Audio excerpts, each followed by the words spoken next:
அனைவருக்கும் வணக்கம். அத்தியாயம் 11 மாயமான் தொடர்கிறது. அதிகாலையில் எழுந்து ஆற்றுல குளிக்கப் போன செல்லிக்கு தலை சுற்றி கொண்டு வந்தது. அவள் அப்படியே அங்கிருந்து கல் மீது அமர்ந்து விட்டாள். கடந்த சில நாட்களாக தனக்குள்ளே ஏற்படுற மாற்றத்தை அவள் கவனித்து கொண்டுதான் இருக்கிறாள். மருத்துவச்சியான அவளுக்கு அவளது மாற்றம் நன்கு புரிந்தது. புரிந்த விஷயமும் அவளுக்கு அதீத மகிழ்ச்சியை கொடுத்தது. காதல் கணவன் மீது அவள் கொண்ட காதலுக்கு கிடைத்த பரிசு அல்லவா இது. அவள் வெட்கத்துடன் முகத்தை மூடிக்கொண்டாள். உடனே செல்லி உள்ள வெக்கம்லாம் படுது. அவளை கிண்டல் அடித்தபடி அங்கு வந்து சேர்ந்தான் வீரா. அன்று போனவன் இன்றுதான் திரும்பி வந்திருக்கிறான். வீரா, செல்லி முகம் மலர நண்பனை திரும்பி பார்த்தாள். நீ இங்கே தான் இருப்பேன்னு தெரிஞ்சுதான் இங்கே வந்தேன் என்றவன் அவள் முன் அமர்ந்தான். அப்போதுதான் அவன் அவளை நன்கு கவனித்து பார்த்தான். செல்லியின் கழுத்தில் புதிதாக குடியேறி இருக்கும் மஞ்ச கயிறு. அவளது முகத்தில் தெரிந்த மகிழ்ச்சியோட பூரிப்பு எல்லாம் அவனுக்கு விஷயத்தை அப்பட்டமாக கூறியது. உனக்கும் ஒரு ஆசையாவுக்கும் எப்போ கண்ணால் நடந்ததுள்ள எனக்கு கரிசோறு போடாமல் ஏமாத்திட்டியே. அவள் திருமணம் செய்ததை விட கரிசோறு தனக்கு கிடைக்காத எண்ணி அவன் பெரும் வருத்தம் அடைந்தான். அதை கேட்டு செல்லி கலகலவென சிரித்தாள். கரிசோறு வேணும்னா கேளு, ஆக்கி போடுறேன் என்றவள், என் புருஷன் ராசையா கிடையாது வீரா என்றவள் மெல்ல விஷயத்தை அவனிடம் கூறனானாள். யாருமே தெரியாத ஒருத்தனை எப்படி புருஷனா ஏற்றுக்கிட்ட புள்ள. வீராவின் மனம் சமாதானமாக மறுத்தது. செல்லி அவனது தலையில் நங்கென்று கொட்டியவள், என் புருஷனை அவன் இவன்னு மரியாதை இல்லாமல் சொல்லக்கூடாது. ஆமாம் பார்த்துக்க, அவரு இவருன்னு மரியாதையாக சொல்லணும், இல்லைன்னா மாமோயின்னு சொல்லு என்று நண்பனை மிரட்டினான்.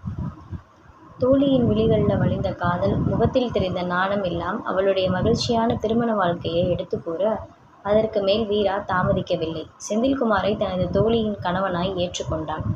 மாமோயின்னு கூப்பிடுறேன் புள்ள என்று கூறியவனை மகிழ்ச்சி பொங்க பார்த்தாள் செல்லி. வா வீட்டுக்கு போகலாம். நண்பனை கூட்டிட்டு வீட்டுக்கு நடக்க ஆரம்பிச்சா. அங்கு சென்று செந்தில்குமாரை பார்த்ததும் வீராவுக்கு அவனை ரொம்ப பிடிச்சு போச்சு. மாமோயின்னு வீரா அவனை சுற்றி சுற்றி வந்தான். செந்தில்குமாருக்கு வீராவை பிடிக்கலை என்றாலும் ஒன்றும் பேசாது சிரித்தே மழுப்பினான். காலை மதியம் இருபொழுதும் தோழி வீட்டில் உண்ட வீரா உண்ட களைப்பில் வேப்ப மரத்தடியில் சிறிது கண்ணசந்தான். எல்லா வேலையையும் முடித்த பிறகு தான் செல்லிக்கு தான் கர்ப்பமாக இருக்கிற விஷயமே ஞாபகத்து வந்தது. திண்ணையில் அமர்ந்து ஏதோ எழுதி கொண்டிருந்த கணவனை கண்டவள் நாணத்துடன் வாசல் கதவை பிடித்தபடி நின்றாள். அவளது வரவினை உணர்ந்து நிமிர்ந்து பார்த்தான் செந்தில்குமார். சாமி, உள்ளார வாங்கலேன் என்று அவள் அழைக்க, அவனுக்கோ அவளது வெட்கம் அழைப்பு கண்டு உள்ளுக்குள் திக்கென்று இருந்தது. என்ன விஷயம் செல்லி? இங்கே வாங்க சொல்கிறேன் என்றவன் நாணத்துடன் உள்ளே சென்று விட, அவன் எழுதியதை மூடி வைத்துவிட்டு உள்ளே சென்றான். செல்லி அங்கிருந்த மூங்கிலான ஜன்னல் அருகே போய் நின்றாள். அவள் பின்னாடி போய் நின்றவன், இப்போ சொல்லு என்க. அடுத்த நொடி செல்லி அவனை கட்டியணைத்து அவனது நெஞ்சில் சாய்ந்தாள். அவனோ திகைத்து போய் நின்றிருந்தான். அவளை திரும்பி அணைக்க கூட அவனுக்கு மனது ஒப்பவில்லை. திருமணமான முதல் நாளிரவு ஆணின் இயல்பான இயல்மை உணர்வுகளை கட்டுப்படுத்த முடியாது அவளை நாடியவன் அதன் பிறகு அவளது விரல் நுனியை தொடக்கூட முனைந்து இல்லை. ஏனெனில் அன்று அவளை தொட்டுவிட்டு அந்த நள்ளிரவில் அவன் ஆற்றில் எத்தனை தடவை மூழ்கி எழுந்தான் என்கிற கணக்கு அவனுக்கே தெரியாது. 16 வயது பாவைக்கு தாம்பத்திய வாழ்க்கை பற்றி புரிதல் சிறிதும் இல்லாதால் அவளை எளிதில் ஏமாற்ற அவனால் முடிந்தது. அவளும் வெட்கப்பட்டு கொண்டு அவன் முன்னே வரவே மாட்டாள். அன்று நிகழ்ந்த உறவின் விளைவாக விளைந்த கருதான் இது. நான் அவள் மேலே சொல்லாது அண்ணாந்து அவனை பார்த்தான். நீ? அவன் கேள்வியாக அவளை பார்த்தான். நீங்கள் அப்பா அம்மா ஆக போகிறோம் சொல்லி முடித்தவள் பின் வெட்கத்துடன் அவளது நெஞ்சில் முகம் பதித்து கொண்டாள். அவனுக்கோ சாக்கடையில் புரண்டது போல் அத்தனை அருவருப்பாக இருந்தது. அவளை தொட்டதே பாவம் என்று அவன் எண்ணி கொண்டிருக்க, பாவத்தின் சம்பளமாய் வாரிசு வேறா அவனுக்கு மிகவும் ஆயாசமாக இருந்தது. ரொம்ப சந்தோஷம் செல்லி என்றவன் அவனது சந்தோஷத்தை மறந்தும் செயலில் வெளிப்படுத்தவில்லை. அப்படி ஒன்றும் இருந்தால்தானே. அதற்கு மேல் அங்கே இருக்க பிடிக்காது செந்தில்குமார் தந்தையை தேடி வந்து விட்டான். விஷயத்தை கேள்விப்பட்டதும் கந்தன் அவனது கன்னத்தில் ஓங்கி ஒரு அற விட்டார். உன் புத்தி ஏண்டா அப்படி போச்சு? அவருக்கு மகன் மீது அத்தனை கோபம் வந்தது. வீடு வாசலற்ற மலைவாழ் பெண்ணின் வயிற்றில் அவர்கள் வீட்டு வாரிசு வளர்றதா? அவரால் அதை ஏற்றுக்கொள்ளவே முடியல. அது அவளுடைய குழந்தை, எனக்கும் அதுக்கும் எந்த சம்மந்தமும் இல்லை. என் வேலை முடிந்தது, நான் அங்கேருந்து கிளம்பிடுவேன் என்ற மகனது வார்த்தையில் அவருக்கு நம்பிக்கை இல்லை. என்னவோ பண்ணி தொலை என்று அவனை விட்டுவிட்டார். செல்லியின் வயிற்றில் கரு வளர்கிற போல் மெல்ல மெல்ல வளர ஆரம்பித்தது. செந்தில்குமாரின் முயற்சியும் தொடர்ந்து கொண்டே இருந்தது. அவனுக்கு வேண்டிய மருத்துவ குறிப்புகளுக்காக மனைவியிடம் இனிமையாக பேசினான். நீ மட்டும் எப்படி இப்படிலாம் மருத்துவம் பார்க்குற செல்லி? எப்படி உன்னால் இதெல்லாம் ஞாபகம் வச்சுருக்க முடியுது? படித்த பாடங்களையே ஞாபகம் வச்சுருக்க ரொம்ப கஷ்டமாக இருக்குது.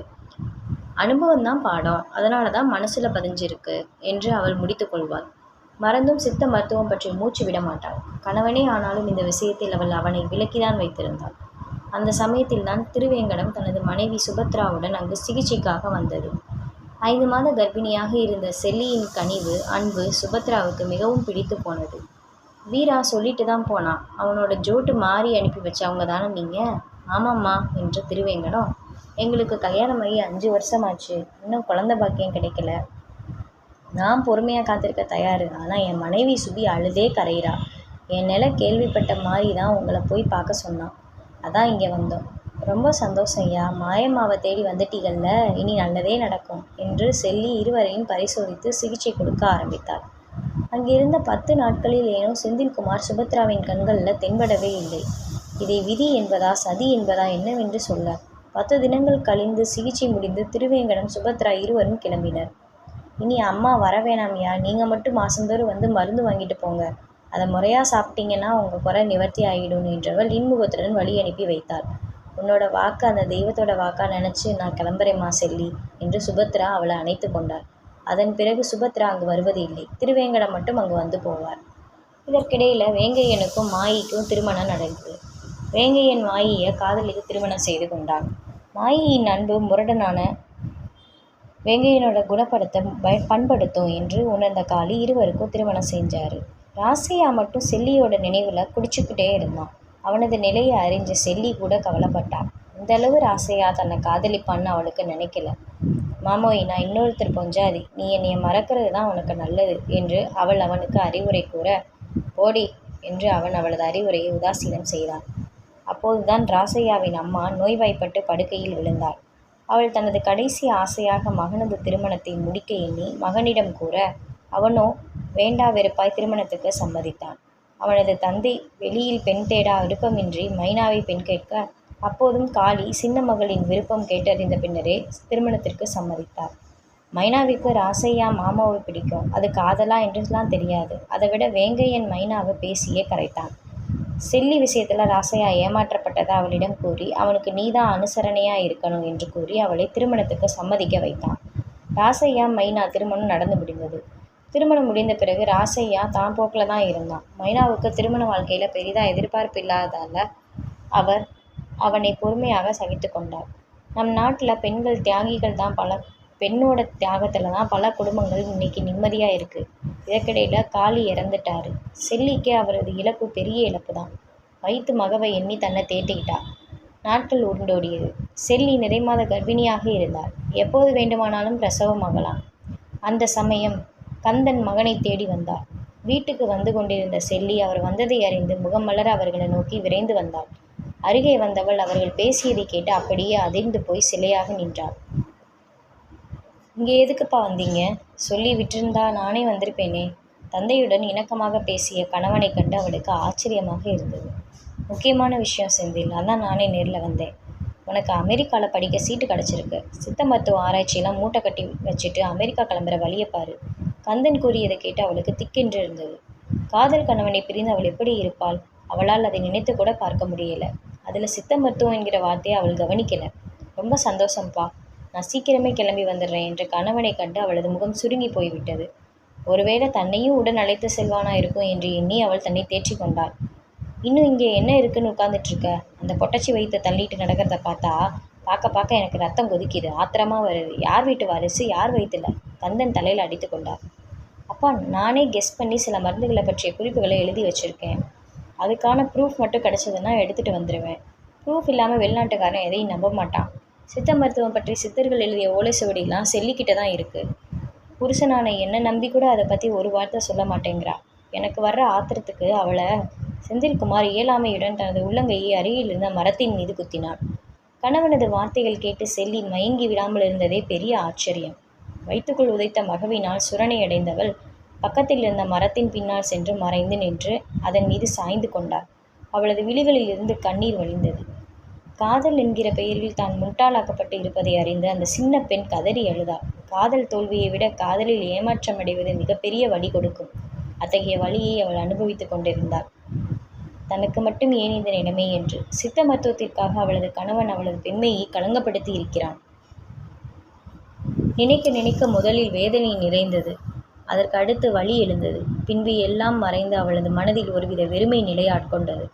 அவன் ஏமாற்றினாலும் அவள் ஏமாந்து போயிருக்கக் கூடாதே. தவறு முழுமையும் அவள் மீது அல்லவா? மான அவமானத்திற்கு அஞ்சும் அந்த சின்ன பெண் கூனி குறுகி போனாள்.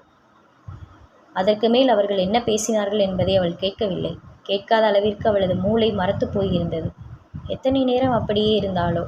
மரத்தின் மீது இருந்த குயிலின் ஓசையால் சுய உணர்வு அடைந்தவள் தனது புடவை தலைப்பை முகத்தை வலிந்த வியர்வை துடைத்து கொண்டாள். அடுத்து தான் என்ன செய்ய வேண்டும் என்பதை பற்றி அவள் நிதானமாக யோசித்தாள்.